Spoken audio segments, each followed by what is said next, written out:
Hi guys! Let's take a trip to Mérida, Mexico today. I've been planning to do this for a while now, and every time I check for top places worth visiting, the answer is always Mérida, Mexico.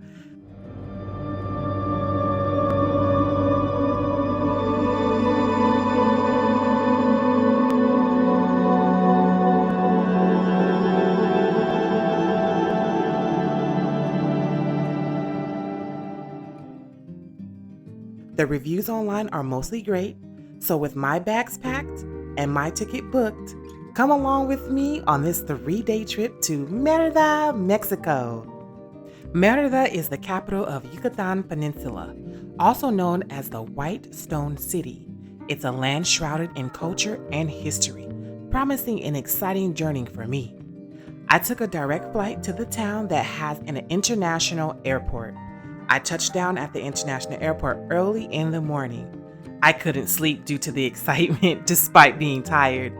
I ordered a taxi from the airport to take me to my hotel that I had booked. The cost was approximately 230 pesos. Side note, if you're traveling with your family, it is advisable to book a private car, shuttle, or a minivan for a personal experience. Now, by the time I made it to my hotel, I just crashed on the bed because I was so tired. When I woke up, it was 9 a.m. My stay at Chablais, Yucatán was incredible. The hotel I had booked was super luxurious and the aesthetics were stunning. I had a hard time picking one because a lot of them were so beautiful.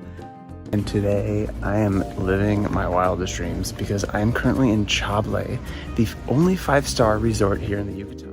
Best time of the year to go would be around September if you want the best prices. If you're looking for more of a budget-friendly aesthetic, then look into Calle au Vot as a place to stay, as it is a cute little rooftop vibe and the grounds are beautiful. I chose Chablais, Yucatán due to it being pretty well known. It was classy, like me. And the property featured a beautiful underground pool that I couldn't wait to explore later. So after washing up, I decided to begin my vacation in full. I had a map of the city on my phone, and the first spot I visited was a cozy little spot I had heard rave reviews about, Agua de Menta. Food was phenomenal.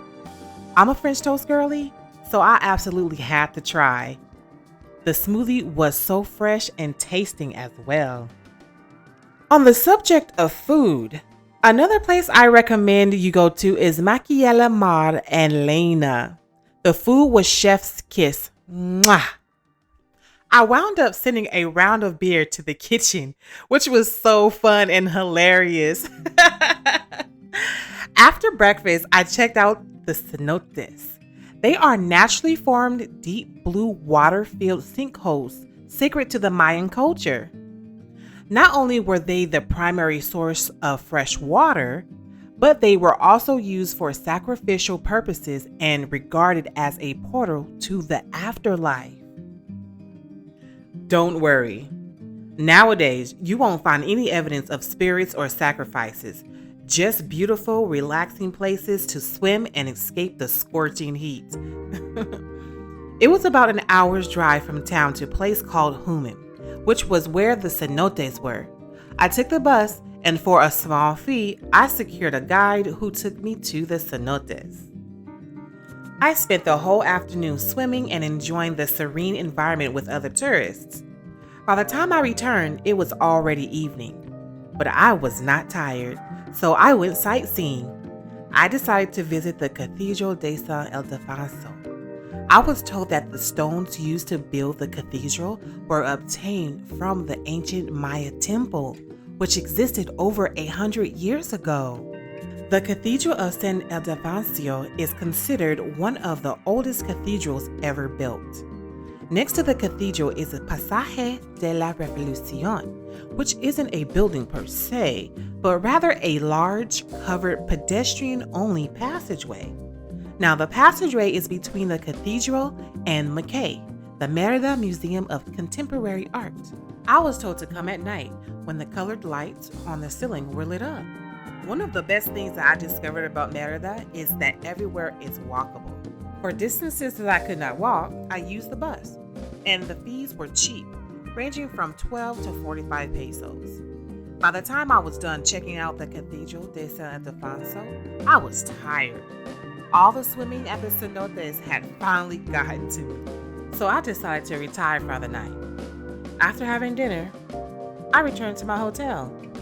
The next day, I continued my sightseeing. I checked out the old townhouses. I have to hand it to these people. They know a lot about architecture. The designs of the buildings are amazing, and they excelled in stonework. I also took the time to go explore the Mayan Museum.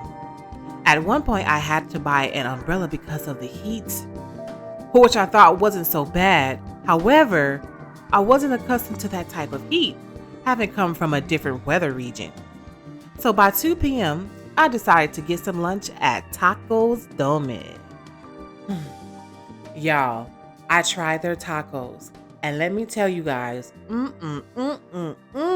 oh my God, Mérida is taco heaven. You could try tacos with different toppings and be tempted to overlook the rest of their dishes. So then I headed back to the hotel to rest for a bit. By the time I woke up, it was nighttime, y'all. So I headed out into the city, curious about that nightlife of Mérida. I traveled to Mercado 60, and stepping out into Mérida at night wasn't a new experience. Like stepping into another universe altogether. The streets were lit with lights, and there was music with scents drifting in from every corner. It was as if the whole city had come alive. I passed by the Parque de Santiago and saw a local folk dance performance, which was a beautiful experience. I also passed by the Pasaje de la Revolucion, and it was just wow. The lights made it look like I was in a galactic timeline. It was so cool. And I couldn't help myself. I took a lot of pictures. And finally, I arrived at the restaurant 130 Degrees Steakhouse, Mérida. I was excited about the restaurant's menu because as soon as I walked in, the aroma of the steak made my mouth water. I ordered the ribeye, which did not disappoint. They also had a vast selection of wines and desserts. Oh my God. I had probably the best cheesecake I've ever had in my life. Now, side note, I had another drink at a different location that night. Here's a fun fact. The chaya plant is another important ingredient in traditional Mayan and Yucatan cuisines. It is often called tree spinach, as it is a broad green tree leaf that, when cooked, can resemble spinach. The chaya is commonly blended with pineapple, pina colada, or lime. And after that night, chaya con pina became one of my favorite drink choices. After dinner, I went out to tour the town's cantinas. This was by 10 p.m. The cantinas are local Mexican bars where traditional Mexican beverages, such as craft beers, are served. It was a wholesome experience. One thing that spurred me on was that the city is regarded as one of the safest places in the world. I moved from cantina to cantina and helped myself to some street food there. It was a blast.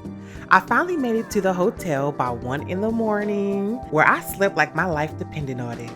So the next day, I went out for more sightseeing.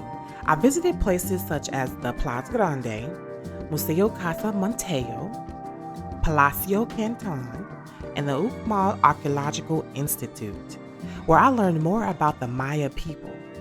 Casa de Montejo is a masterpiece. I also explored the Crafts Bazaar Garcia Region.